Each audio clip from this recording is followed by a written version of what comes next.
go through to here. I've had an instigation, I have. I think I've had a predilection, I have. Yes, I have.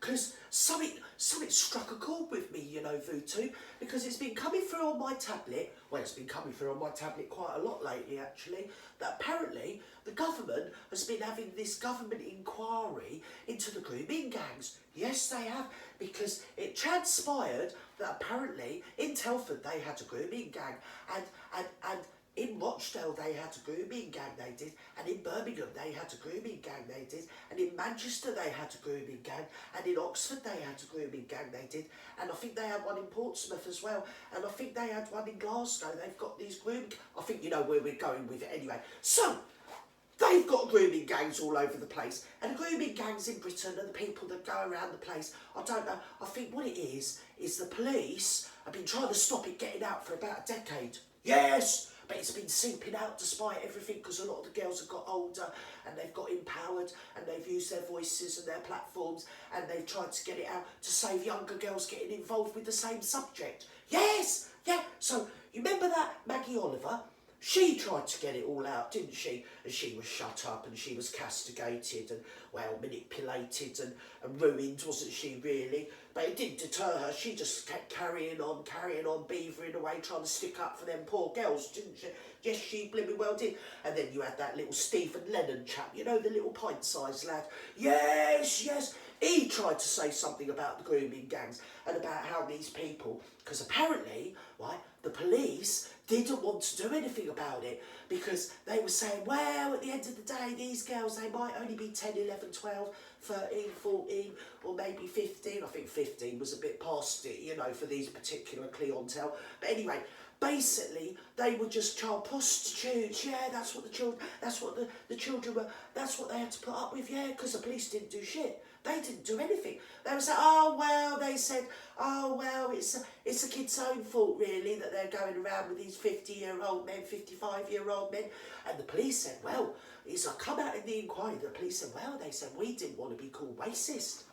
So that's why we just let it go on, even though it's criminal, and the Children's Act of 1989 actually protects children and gives children independent rights from adults, that actually these police and other council people and other workers, I'm not going to say them, but you know the people whose job it is that are there to protect children and earn vast amount of taxpayers' money to do that job and probably pay their mortgages, probably have a couple of nice cars, you know what I mean, and probably take a load of foreign holidays and everything, because that's their job, to actually protect children, and they ain't done shit.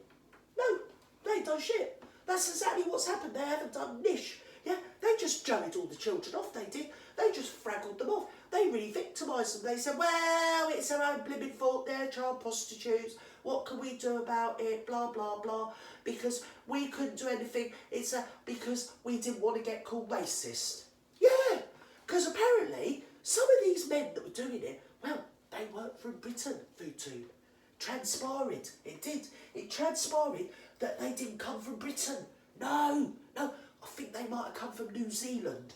Yes, so apparently, I think, was it New Zealand or was it, I don't know, it might have been Sweden, or was it Denmark? Anyway, it was somewhere like that weren't British anyway.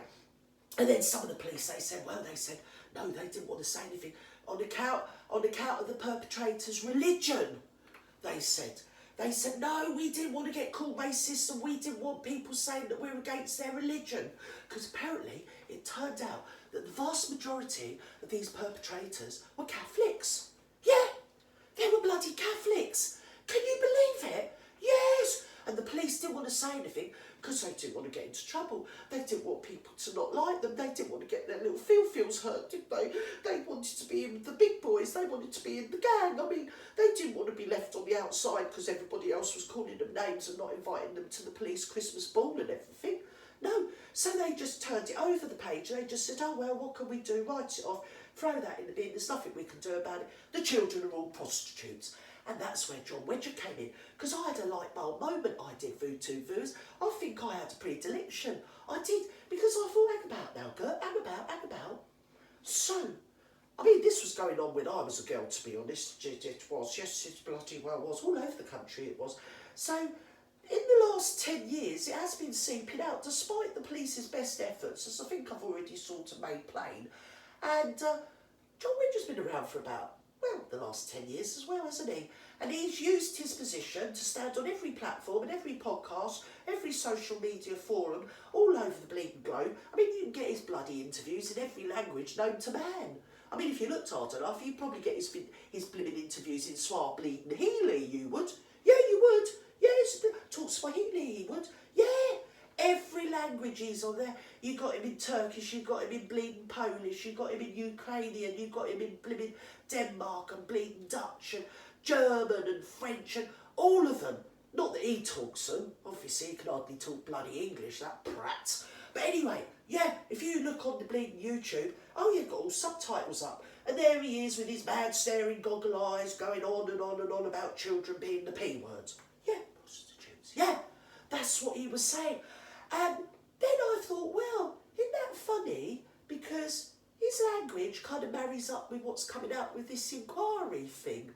All these inquiries that are coming to their final ruminations out in the public, well, in the zeitgeist, the media. Yeah. Well, makes you think, doesn't it? Because, I mean, there's a Children Act 1989 that actually does provide children with, well, protection and their own rights, individual of adults. So, there's no such thing as child prostitutes. I mean, there's no such thing as child bus drivers, is there? Or child doctors. There's no such thing as children that are taxi drivers, is there? There's no such thing as blooming child train drivers, is there? There's no such thing as child nurses, or child surgeons, or child bleeding teachers, or child blooming, I don't know. You just don't get it, do you? Hey? So, how come that he's been around really pushing the subject for over a decade with your Bill Baloney, that child prostitution is a real issue and that the police are, well, completely confounded by it and their hands were bleeding tied. Yeah, despite being promoted up and getting loads more dosh every bloody year and X amount of expenses and bonuses and Christ knows what, there's snouts in the bloody trough. And basically, none of them have lost their job. No, because, well, at first it's been, well, it's their own fault, they're child prostitutes, even though they're 11 and they're going around with like 55-year-old men. No, and now the police are saying, well, we didn't want to say anything because the perpetrators were from New Zealand. Yeah. We didn't want to be called racist. Yeah, and we didn't want people thinking that we were bigoted against their religion because they're bloody Catholics or something. Yeah, or Methodists. Or maybe they were Baptists. Maybe they were Hare Krishnas. I mean, I don't know what religion they were, but that's what the police are saying. So, I think I've got that Johnny Wedgers bleeding number, I have. Yeah, that's what he's been doing, isn't he? Because that's all he ever goes on about, doesn't he? 10 years worth of child prostitution, all the bloody time. Stupid bloody man, going on about bloody ghouls running around the woods. Idiot. Here, I've got your bloody number, Wedgemeister. We're all on to you, okay? We know what your bleeding game is. Yes, we bloody well do. Don't be voodoo-fooers. There's no such thing as child prostitutes. What there is a load of filthy, dirty old men what are criminals, and they're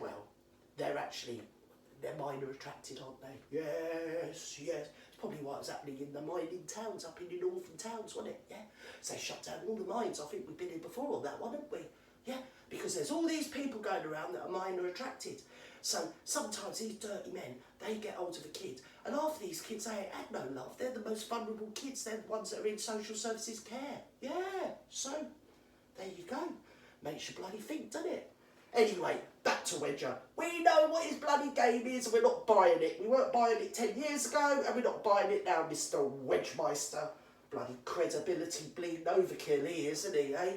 Bloody stupid man. Oh well, Voodoo. Bye.